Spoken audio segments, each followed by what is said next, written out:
Halo, assalamualaikum warahmatullahi wabarakatuh. Kali ini berjumpa lagi dengan saya di mata pelajaran ekonomi. Setelah kemarin kita telah mempelajari tentang apa itu ilmu ekonomi. Nah, sekarang kita akan belajar tentang kebutuhan. Yaitu nanti kita akan mempelajari tentang apa itu kebutuhan, kemudian apa sajakah jenis-jenis kebutuhan itu, kemudian alat-alat untuk memenuhi kebutuhan itu ada apa aja sih? Nah, itu akan kita bahas pada hari ini. Jadi simak terus ya videonya. Oke, kita mulai. Dari definisi kebutuhan. Nah, apa itu kebutuhan? Yap, kebutuhan itu adalah segala sesuatu yang dibutuhkan manusia untuk mensejahterakan hidupnya, atau segala sesuatu yang perlu dipenuhi agar manusia dapat hidup layak. Nah, bicara tentang hidup layak nih, kalian tahu nggak sih orang yang hidup di kolong jembatan? Nah, menurut kalian kebutuhan mereka terpenuhi nggak sih? Nggak ya, karena mereka di situ hidupnya nggak layak. Artinya bahwa kebutuhan mereka itu belum terpenuhi. Oleh sebab itu mereka tidak sejahtera. Nah, dalam kasus tersebut kita tahu bahwa manusia itu perlu memenuhi kebutuhannya agar ya agar sejahtera gitu ya. Nah, dalam memenuhi kebutuhan manusia itu dia harus dia harus mendahulukan kebutuhan yang lebih penting, karena ketersediaan sumber daya itu jumlahnya terbatas. Ingat ya yang kemarin? Nah, oleh sebab itulah manusia harus memilih. Nah, pilihan yang dibuat manusia itulah yang melahirkan istilah skala prioritas. Nah, tugas kemarin ya, skala prioritas, yaitu daftar pilihan yang dibuat oleh manusia dalam dalam memilih kebutuhan mana yang harus dipenuhi terlebih dahulu. Setiap orang memiliki prioritasnya masing-masing ya. Menurut mereka yang penting terlebih dahulu, yang paling penting itu didahulukan terlebih dahulu. Nah, kemudian selain ada kebutuhan, ada yang namanya keinginan. Nah, keduanya ini berbeda loh ya. Kalau kebutuhan itu harus dipenuhi. Kalau tidak dipenuhi ya itu tadi, tidak akan sejahtera hidupnya. Nah, kalau keinginan itu sesuatu tambahan kebutuhan yang diharapkan dapat terpenuhi. Sehingga walaupun tidak dipenuhi, tidak akan mengganggu kesejahteraannya ya. Misalnya nih, kamu membutuhkan rumah. Ya. Kebutuhan kamu adalah memiliki rumah. Sedangkan keinginan kamu memiliki rumah mewah. Nah, yang namanya kebutuhan berarti pokoknya ya rumah. Yang penting tidak kepanasan, tidak kehujanan. Tapi kalau keinginan itu walaupun rumah yang kamu miliki tidak mewah, ya gak masalah. Ya kan? Pokoknya rumahnya itu tidak bisa dijadikan sebagai tempat berteduh ya, tidak kepanasan, tidak kehujanan gitu. Jadi bisa membedakan ya antara kebutuhan dan keinginan. Jadi kebutuhan itu harus dipenuhi, sedangkan keinginan itu semata-mata hanya untuk memenuhi kepuasan. Walaupun tidak dipenuhi ya nggak masalah. Itu yang namanya keinginan. Begitu. Selanjutnya ada jenis-jenis kebutuhan. Nah, secara umum ya, kebutuhan itu dibagi menjadi 4, yaitu menurut intensitas, menurut jenis, menurut subjek, dan menurut waktu. Kebutuhan menurut intensitas dibagi menjadi 3, yaitu kebutuhan primer, kebutuhan sekunder, dan kebutuhan tersier. Nah, kebutuhan primer itu adalah kebutuhan yang paling utama yang harus dipenuhi manusia agar dapat bertahan hidup. Seperti apa? Seperti SPP. SPP itu apa? Sandang, pangan, dan papan. Makan, rumah, pakaian, itu adalah kebutuhan primer. Nah, kalau kebutuhan sekunder itu adalah kebutuhan yang bersifat pelengkap. Yaitu sifatnya itu setelah kebutuhan primer dapat dipenuhi baru boleh memenuhi kebutuhan sekunder. Seperti apa? Seperti kulkas, tempat tidur, itu kan untuk melengkapi ya. Atau lebih dikatakan sebagai kebutuhan untuk perlengkapan rumah tangga. Itu kebanyakan kebutuhan sekunder. Nah, kemudian ada kebutuhan tersier. Nah, kebutuhan tersier ini adalah kebutuhan yang bersifat mewah seperti perhiasan. Tapi kebutuhan tersier ini tergantung tingkat sosial dari manusia itu sendiri. Misalnya kalau orang kaya nih ya, orang kaya ini kalau beli emas kan mudah gitu kan. Bisa jadi kebutuhan untuk membeli emas itu adalah kebutuhan primer. Nah, kemudian juga kalau saat ini itu kebutuhan akan gadget. Nah kan, gadget itu sudah tidak lagi menjadi barang mewah saat ini karena kita hidup di zaman teknologi yang sedang berkembang pesat. Kita membutuhkan yang namanya gadget atau handphone gitu ya, agar kita mengikuti perkembangan zaman. Jadi kebutuhan tersier ini tergantung ya. Oke, yang selanjutnya ada kebutuhan menurut sifat, yaitu ada kebutuhan jasmani dan kebutuhan rohani. Nah, kalau kebutuhan jasmani ini adalah kebutuhan yang berhubungan dengan fisik,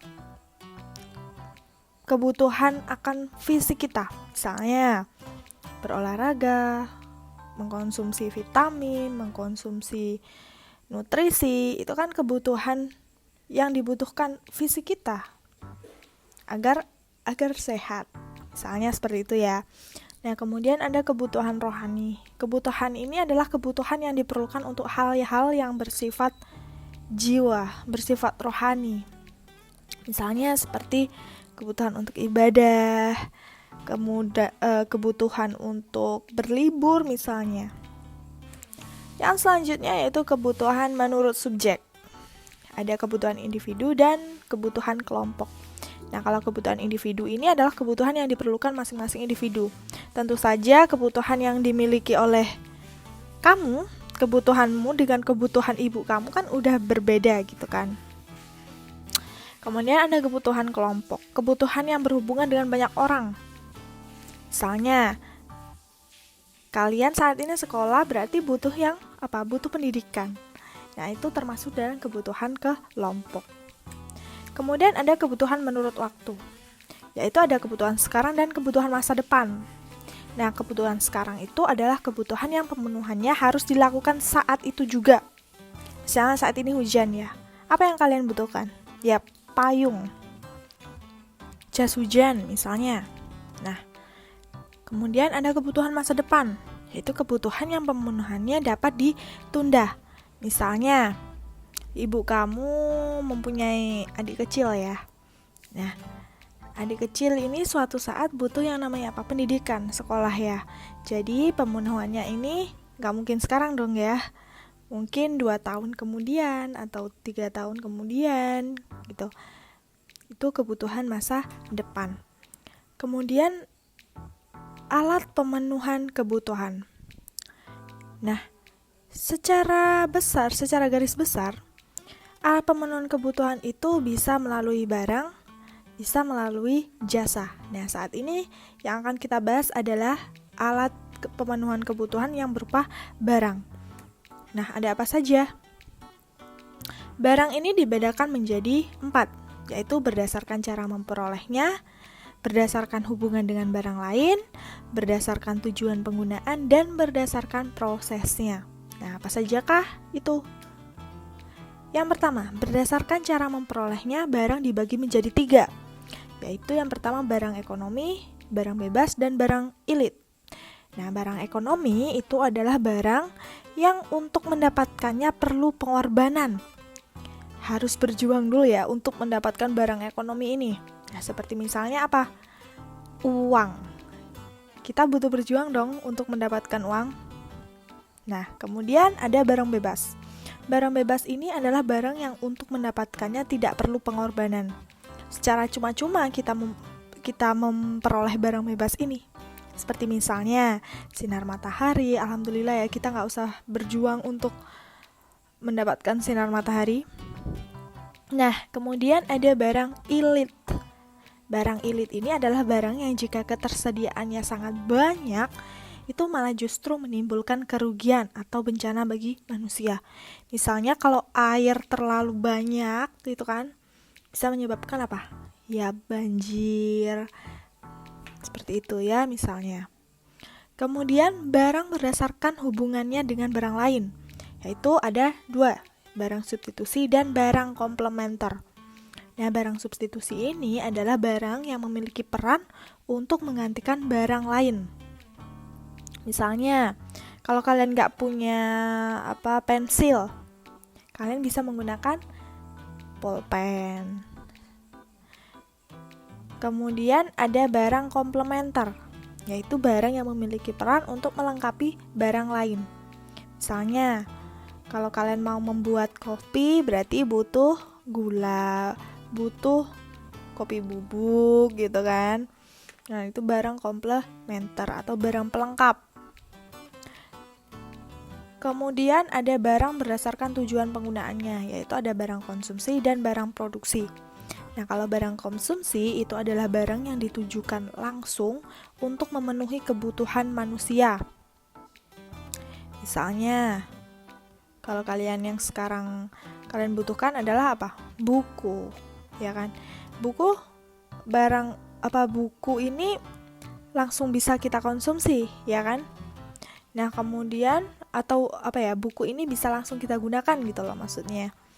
Nah, kemudian ada barang produksi. Nah, barang produksi ini adalah barang yang ditujukan untuk memproduksi barang, misalnya mesin, seperti itu ya.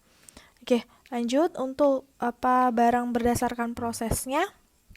Itu ada barang dasar, barang setengah jadi, dan barang jadi. Nah, barang dasar itu adalah barang yang belum mengalami proses pengolahan apapun. Misalnya, kayu yang belum ditebang ya. Ini namanya barang dasar atau barang mentah. Barang yang benar-benar barang dasar gitu loh. Barang yang belum mengalami proses pengolahan apapun, belum diolah, mentah gitu ya. Kemudian ada barang setengah jadi. Barang yang telah mengalami proses pengolahan tetapi belum jadi dan butuh pengolahan lebih lanjut. Misalnya tadi kalau kayu ya, kayu kemudian dipotong menjadi kayu gelondongan. Nah, ini kan masih bentuk kayu gelondongan ya, masih setengah jadi. Perlu pengolahan lebih lanjut agar bisa digunakan gitu kan. Nah, ada yang namanya kalau sudah diolah namanya barang jadi. Nah, barang jadi ini adalah barang yang telah mengalami proses pengolahan proses pengolahan akhir. Yaitu berupa apa? Kertas. Dari kayu gelondongan tadi diolah menjadi kertas yang sudah siap pakai, sudah siap kita tulis, kita coret-coret gitu ya. Oke, kemudian ada barang berdasarkan kegunaannya. Ada 4, yaitu kegunaan bentuk, kegunaan tempat, kegunaan waktu, dan kegunaan kepemilikan. Nah, kegunaan bentuk ini artinya bahwa benda yang akan bertambah kegunaannya jika diubah dari bentuk asalnya. Misalnya kayak apa, Bu? Misalnya kayu. Kayu yang diubah menjadi meja, itu dia akan memiliki nilai guna yang lebih tinggi. Ya kan, daripada hanya berbentuk kayu gitu aja. Kalau udah diubah jadi meja, kursi, itu kan akan memiliki nilai guna yang lebih tinggi, ya kan? Nah, kemudian yang kedua ada kegunaan tempat. Nah, benda itu akan bertambah kegunaannya jika dipindahkan dari satu tempat ke tempat lain. Nah, misalnya, kalau di perkotaan ya, ada sebuah kapal. Nggak ada lautan di situ ya. Nah, maka kapal itu tidak akan ada gunanya, ya kan, nggak berguna, ya udah jadi pajangan aja gitu kan. Tapi ketika barang itu atau kapal itu dipindahkan tempatnya, misalnya dipindah ke daerah pantai, dekat laut gitu kan, maka barang itu akan memiliki nilai guna yang lebih tinggi, akan berguna, ya kan. Nah, kemudian kegunaan waktu. benda itu akan bertambah kegunaannya jika dipakai di waktu tertentu. Misalnya, jas hujan, ya kan? Nah, jas hujan itu akan berguna di saat hujan, di waktu yang tepat gitu ya. Tapi kalau pas panas kalian pakai jas hujan kan ya unfaedah gitu kan, gak guna banget gitu kan. Ketika musim kemarau, ya kalian tidak membutuhkan jas hujan gitu kan. Itu adalah barang berdasarkan kegunaan waktunya. Nah, kemudian untuk kegunaan kepemilikan. Benda akan bertambah kegunaannya jika telah ada pemiliknya. Misalnya seperti apa? Misalnya seperti rumah.